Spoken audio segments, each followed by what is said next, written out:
Fed deve subir juros em 0,75 ponto percentual e manter o tom hawkish. Mas e o risco de recessão? Vamos ler sobre isso? Fala Mariane, bom dia. Fala Gu, bom dia. O desfecho da quinta reunião do Comitê de Mercado Aberto, o FONC, sigla em inglês, né? Olha, mais um primeiro erro já do dia. Inglês, esse cara escreveu aqui. Em 2022. Nesta quarta-feira não deve trazer muitas surpresas. Dos 102 economistas consultados pela Refinitiv, 98 acreditam que o Banco Central dos Estados Unidos vai levar os juros do país em 75 pontos base, ou que a gente chama de 0,75 ponto percentual. Qual a diferença de 0,75 ponto percentual e 0,75%? Muita gente erra nisso, sabia? Qual é a diferença? 0,75% está um valor 1, por exemplo, aumenta 0,75. Em cima daquele valor. Isso. Então, por exemplo, se a inflação subiu de 10 para 11, ela subiu 10% ou 1 ponto percentual. Isso. Então, assim a taxa do Fed Funds deve passar a faixa dos 2,25 a 2,5 ao ano. Se essa é uma boa ou má notícia para o mercado, isso só vai ficar claro no discurso da autoridade monetária após a rescisão. Como nas últimas 3 vezes seguidas o Fed elevou os juros, o mercado vai acompanhar com atenção a cada palavra do chairman, o famoso Jerome Powell. Então vamos pensar aqui, se ele sobe 0,75 num ambiente de 1,5, quanto está hoje o juros dos Estados Unidos oficialmente? Já está em 1,5, 1,75. Vê aí, quanto que é a atual? Não fala aqui. É engraçado que fala 0,75. Aqui, ó. Deve passar de 2,25 a 2,5 ao ano. Então, está na faixa entre 1,5 e 1,75. Então é isso aí. 1,5 e 1,75. A mesma coisa aqui. Então, em porcentagem dá quanto? Faz essa conta aí. Porque parece pouco, mas vamos pensar. 1,5 para 2,25. Faz. Bom, eu vou fazer aqui, vai. Vamos colocar a calculadora aqui e já vamos fazer na prática. 50%. Deu 50? É que quando a gente está fazendo live, a gente É não metade pensa. de 1,5.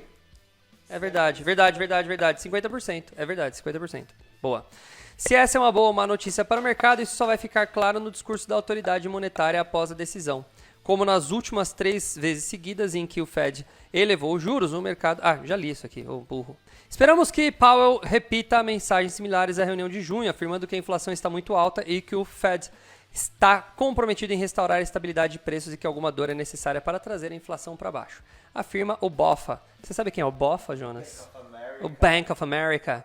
Em relatório, ele afirma isso. A dúvida é se o presidente do Fed fará alguma menção ao risco de recessão no país, que tanto tem mexido com o mercado. Ontem eu falei um pouco sobre isso daqui, né? Vou repontuar. A surpresa seria se o Fed indicar preocupação com o crescimento e falar que está monitorando a situação da atividade econômica. Se isso acontecer, pode ser uma indicação de que não vão subir tantos juros como o mercado espera, podendo arrefecer o ritmo dos aumentos já na próxima reunião, afirma Marcela Rocha, economista-chefe da Claritas. Na última sexta-feira, um dado reforçou a percepção de que o Fed vai manter o ritmo com o qual vinha subindo os juros em vez de acelerá-lo, para uma eventual alta de 1 ponto percentual, como já chegou a ser considerado. O índice de gerente de compras, o PMI, que é aquele que eu falei lá, que é um índice que mede lá na ponta, tá? O cara que compra dentro da empresa. Eu vou lá e vou entrevistar esse gerente. E aí, você está comprando mais matéria-prima ou menos matéria-prima? Pô, eu estou dando uma diminuída na matéria-prima. O que eu consigo prever? O que eu consigo antever? Eu consigo antever o mercado lá na frente. Se o cara da matéria-prima já está comprando menos, então ele vai produzir menos, que vai chegar na loja menos, que vai vender menos lá na frente. Então, o PMI é um índice importantíssimo nos Estados Unidos, tá? O PMI ficou abaixo de 50 pela primeira vez em 2 anos. Isso indica uma contração da atividade empresarial nos Estados Unidos. Outros indicadores econômicos também apresentam deterioração. Em junho, as vendas de moradias usadas recuaram 5,4%. Pelo 5º mês consecutivo para 5,12 milhões de unidades, o nível mais baixo em 2 anos. No mesmo período, a construção de moradias novas também caiu, ou seja, o mercado já está arrefecendo. As condições financeiras mais apertadas combinaram com uma valorização anterior do preço de imóveis, criando um choque de poder de compra no setor imobiliário. E isso está pesando negativamente os investimentos residenciais, analisou o BOFA. Também chamou a atenção o número de pedidos de auxílio-desemprego, que na semana encerrada de 16 de julho subiram para 251 mil, maior nível em 8 meses. Para alguns analistas, essa série de indicadores mais fracos teria zerado as chances do Fed elevar os juros em 100 pontos base agora em julho. O mercado começa a achar que o ciclo de aperto pode estar chegando ao fim. E mesmo que o Fed continue subindo juros, vai estrangular a economia e depois terá que derrubar as taxas, afirma Victor Cândido, economista-chefe da RPS Capital. Já Ângelo Polidoro, economista da Asa Investments, acredita que esses números não trazem qualquer indício de recessão iminente. O número de pedidos de auxílio-desemprego é bastante volátil e de péssima qualidade. Não dá para dizer que o mercado de trabalho está desaquecendo, que a desaceleração está se formando. Quando olhamos para o payroll ou JOLTS, vemos que há 2 vagas em aberto para cada desempregado. Está no melhor ponto da série histórica. Olha que interessante isso, né? Polidoro observa que as atuais projeções do Fed não contemplam uma recessão, mas sim uma economia que deve crescer abaixo do neutro. A autoridade monetária aposta num soft landing, uma desaceleração sem provocar uma recessão. Cara, é mais ou menos isso daqui mesmo. O último parágrafo está muito interessante. Deixa eu ver o que o Haroldo escreveu aqui. Pelo que entendi, temos que esperar, após o anúncio do aumento, cerca de 3 a 4 dias para ver o comportamento dos investidores tratando de curto prazo. Isso é mesmo? Cara, na bolsa, o resultado é na hora. Na verdade, hoje e ontem, a bolsa já está se precificando esperando o resultado de hoje, que vai sair hoje, né? Então, como já é esperado, de 102 economistas perguntados, 98 estão falando em 0,75, né? Então, não dá para você ir contra, você vai junto com a maré aí. Então, você fala, vai aumentar 0,75. O mercado já está esperando isso hoje.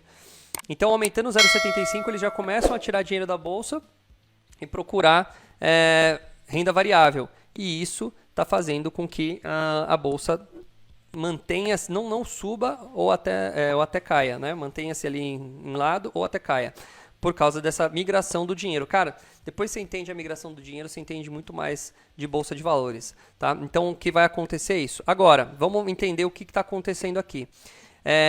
Vocês viram que há uma certa discordância nas atitudes aqui. Então, a gente não sabe exatamente o que vai acontecer. Apesar da maioria achar que 0,75 vai acontecer, pode ser que seja 1, pode ser que seja menos. Tá? Agora, vamos entender uma coisa. Alguns dados da economia americana, e a economia americana é muito mais reativa a esses dados, essa é a diferença do Brasil. Tá bom?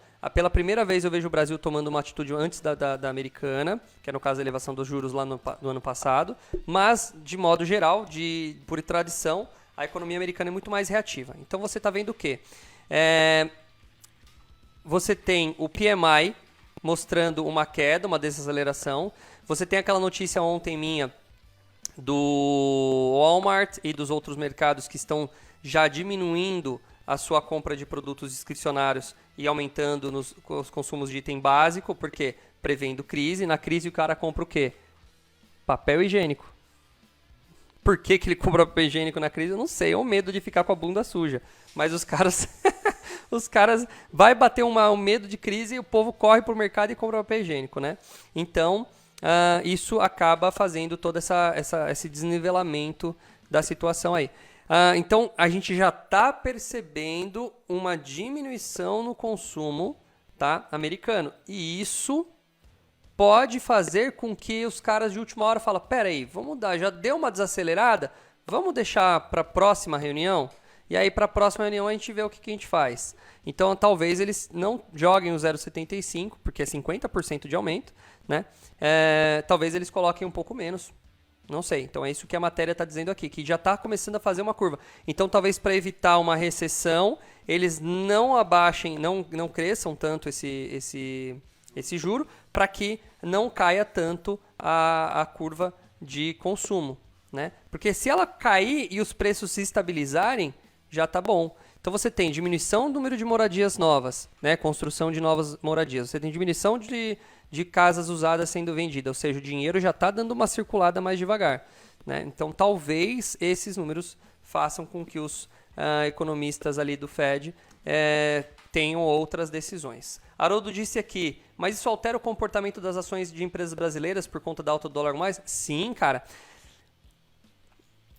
Fluxo do dinheiro, de novo, fluxo do dinheiro, tá? Deixa eu pôr na tela grande aqui, ó. Gente, é bem simples. Bem simples, bem simples.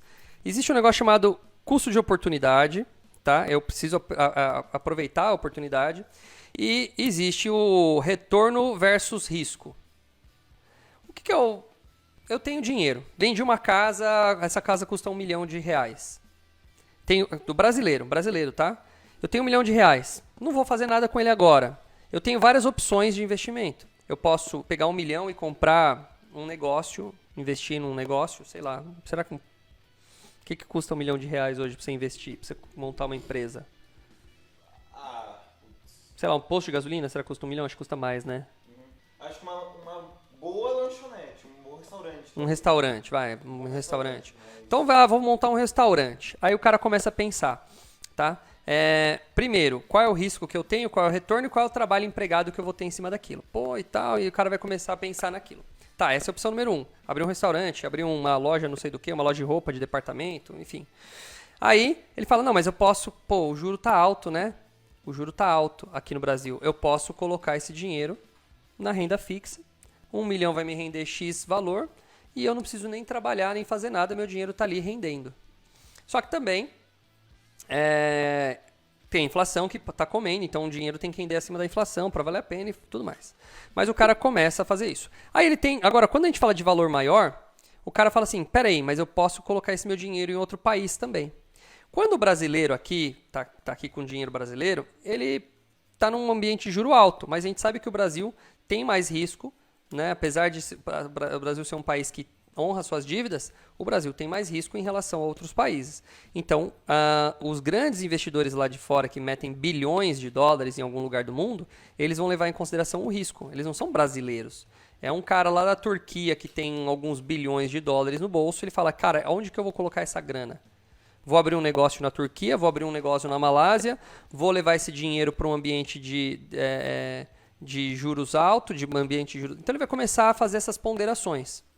E aí, quando você tem os Estados Unidos elevando a curva de juros, é assim, olha, já sei. É como se fosse os Estados Unidos fazendo uma bandeirinha, ponha seu dinheiro aqui.